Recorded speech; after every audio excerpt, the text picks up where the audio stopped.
Hey there, sorry to start off on this note, but eventually we are all gonna die. That's a fact I don't need to educate you on. Throughout human history, every religion stated that God created the world for a limited duration of time.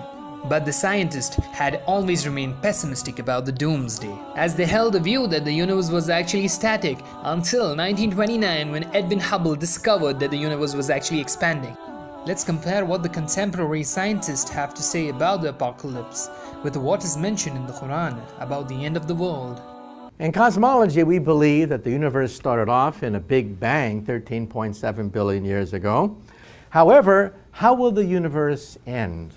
We have several possibilities. One possibility is a big crunch, when the universe squashes together in a gigantic ball of flame and maybe bangs once again. Another possibility is the big freeze, that the universe expands and just keeps on going, and we're all going to freeze to death, and we're all going to die when the universe reaches near absolute zero. Then there's something called the Big Rip, where the universe goes into an exponential expansion and expands so rapidly that the distant galaxies can no longer be seen, meaning that the night sky will be totally black except for some of the nearby stars. Which of the three alternatives is the fate of the universe? Well, the short answer is we don't know.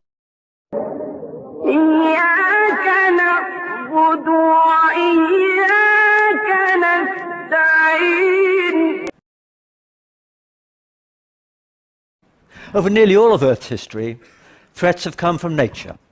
Disease, earthquakes, asteroids, and so forth. And even our species would surely not survive long. To mass extinction event. The Earth will be destroyed. This is the end of Earth. And no chance for our form of life to exist. It would have wiped everything out. We would all be gone. And at that point, all intelligent life in the universe will die. The laws of physics are a death warrant to all intelligent life.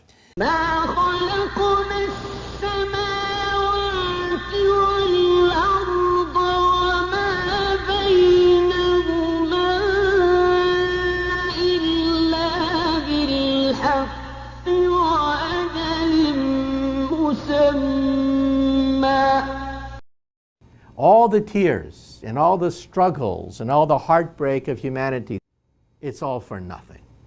Why should you bother to wake up tomorrow knowing that we're all going to die billions and billions of years from now when the universe turns to absolute zero? What's it all mean anyway? It's pretty bad, and the chances for life surviving past, a few trillion years is just, it's really getting slim. And in those last few million years of existence, I don't think we will survive another 1,000 years. إنهم يرونه بعيدا ونراه قريبا يوم تكون السماء كالمهل وتكون الجبال كالعهن. The sky should be on fire. The stars will start flying away from one another, no longer held together by gravity. All of a sudden we see stars coming at us from all directions. All of a sudden temperatures begin to rise. The oceans will start to boil. All of a sudden the oceans boil. All of a sudden the mountains will melt. And the universe itself begins to reach blisteringly temperatures. All intelligent life must die.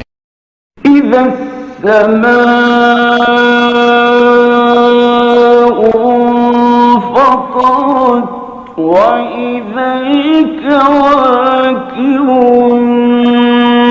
انتثرت وإذا البحار فجرت وإذا القبور بعثرت.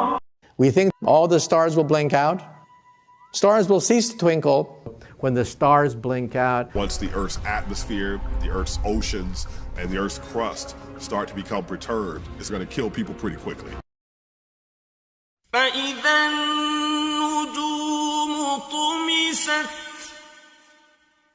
وإذا السماء فرجت وإذا الجبال نسفت. galaxy than the stars, so they're getting closer to each other to start distorting each other. Our solar system will get ripped apart, and then stars and planets will get ripped apart. Anything with eyes would eventually be blinded. We're talking about the end of all life as we know it. First is going to be mass panic.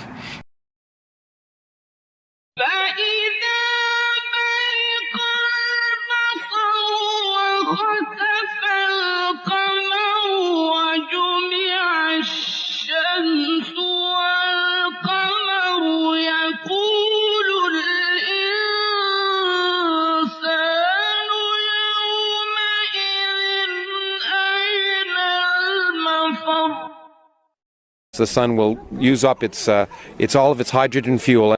The rate at which it's fusing hydrogen into helium, it will someday simply run out of hydrogen in its core. The sun that was huge suddenly becomes the sun that's very small and extremely dense, and then everything cools off, and then that object is no longer generating energy either, so it begins to cool as well. When the sun eventually cools off so much, you won't even be able to see it with your eyes. And so that's why some people call it a black dwarf or a dark star.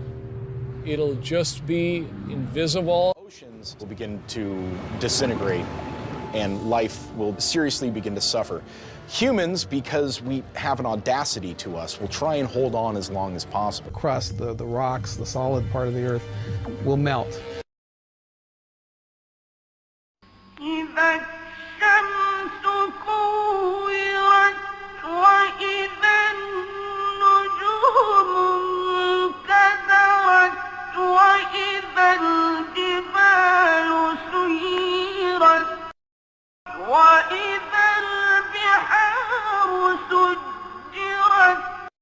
Three to four very large earthquakes. It will truly be catastrophic. It will be something that will take every resource that we have to address. Tectonic activity light up. Things like earthquakes, volcanoes, explosions. That's just the beginning. إذا زلزلت الأرض زلزالها وأخرجت الأرض أثقالها.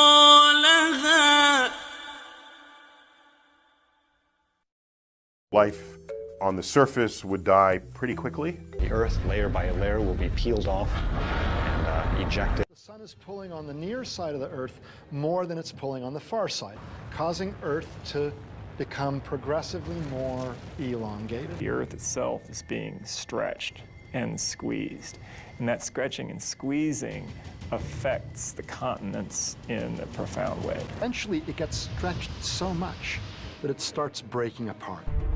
What will happen next is the Earth's crust will shatter. The hot interior of the planet will essentially spill out. Tons of material being thrown into the sky.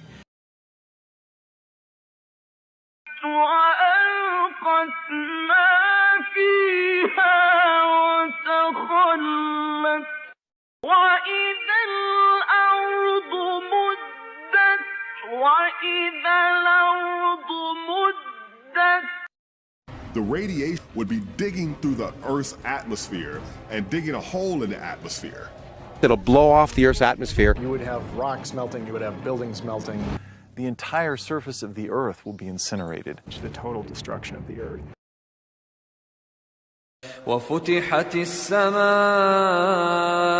فكانت أبوابا وسيرت الجبال فكانت سرابا. The internal core and the crust of the Earth would start to get heated up and it would start to become molten, and this would result in earthquakes on a scale that we've never seen. Stress is nothing that we think about, right? We don't come up with stress. It is a reaction to the external environment. When the brain is hyper-aroused, if it's stressed out, the stress hormones get released, it activates that part of the brain, and memory becomes difficult. Okay, a person's stressed, it changes the way their body is operating because of these stress hormones being activated. Physical symptoms are being generated not by abnormalities in the brain, but by a set of circumstances that is arousing become clear that chronic major stress can produce the release of pro-inflammatory chemicals in a person's body and also can suppress immune system function.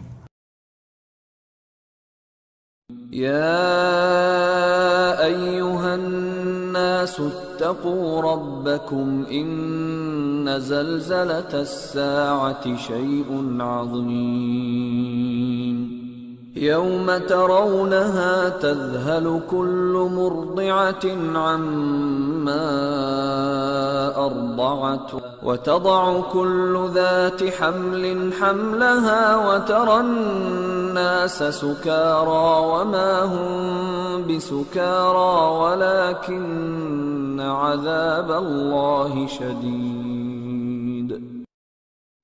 Is that your brain and your body start to wear out. High incidence of hypertension. You have chronic incidence of strokes and different types of heart attacks. وأنذرهم يوم الآزفة إذ القلوب لدى الحناجر كاظمين. A storm knocked down houses, knocked down people, knocked down whatever. Cast, billions of tons of Earth's crust into the atmosphere, cloaking Earth, blocking out sunlight, knocking out the base of the food chain, and sending a wave of extinction across the tree of life.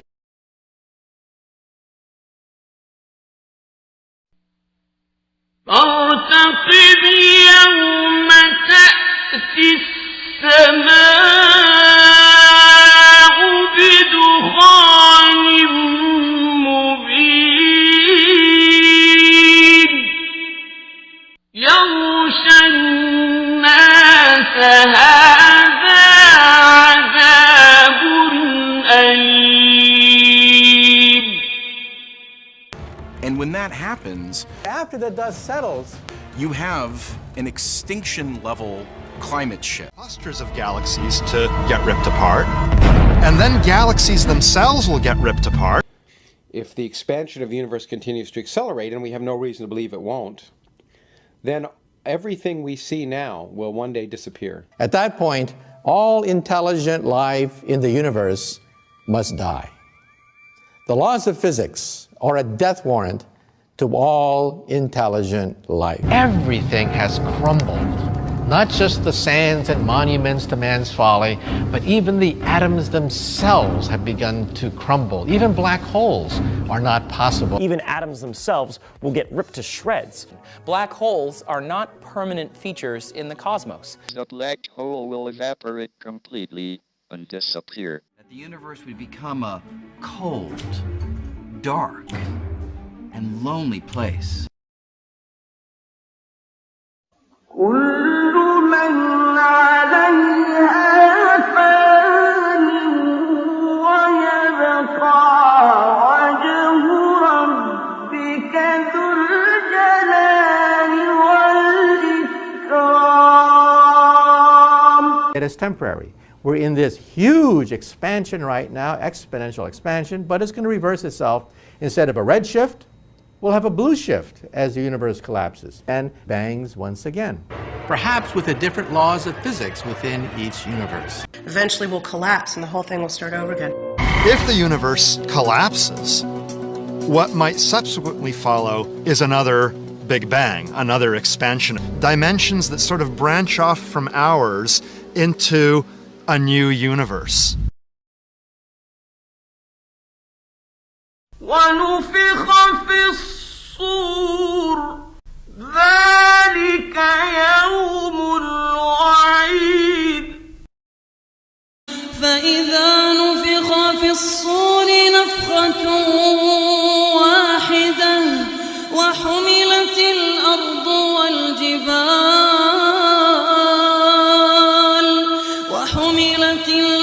والجبال فدكتا دكة واحدة فيومئذ وقعت الواقعة وانشقت السماء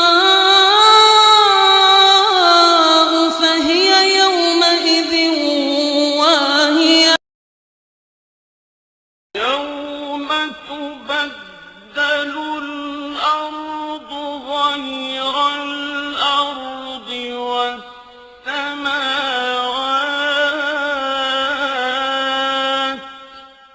وبرزوا لله الواحد القهار.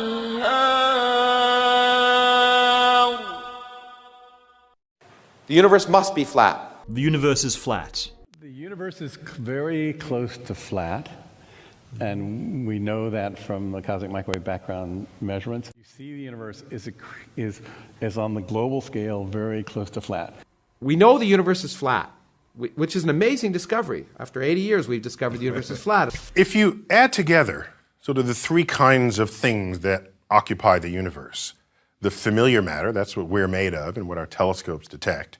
The dark matter, that's the source of 85% of all the gravity we see in the universe, and we don't know what's causing it. And the dark energy, the stuff that's making us accelerate. Each one of those components creates a curvature of the fabric of space and time, just as prescribed by Einstein's general theory of relativity. If you add those curvatures together, what you find is that they create a universe that is perfectly flat. Flat. Destroy the Earth, or even worse, rip apart the fabric of space. يوم نطوي السماء كطي السجل للكتب كما بدأنا أول خلق نعيده وعدا علينا إنا كنا فاعلين.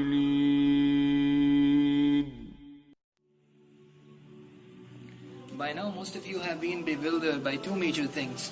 Firstly, that how the scientists are telling and foretelling all of this. And secondly, how the Quran tells about all of this and speaks about all of this with such precision. As far as how the scientists know about this, there are many galaxies in the night sky. Some are in the initial stages and some are in the final ending stages.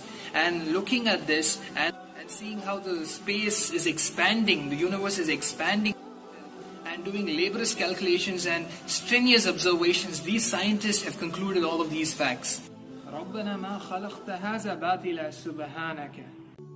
Now, how could all of this have been mentioned accurately in a book? Unless it is God's word, because it is just a reflection of God's eternal knowledge, as God is indeed all-knowing. God gave glimpses of His perfect knowledge, as God wanted to enlighten us and to warn us before of the reality of this world, so that we seek our purpose seriously. To any sane person, it's crystal clear that all of this is not by fluke or random coincidence. Take this and read it once with an open and unambiguous mind. Inshallah, you'll definitely find the truth.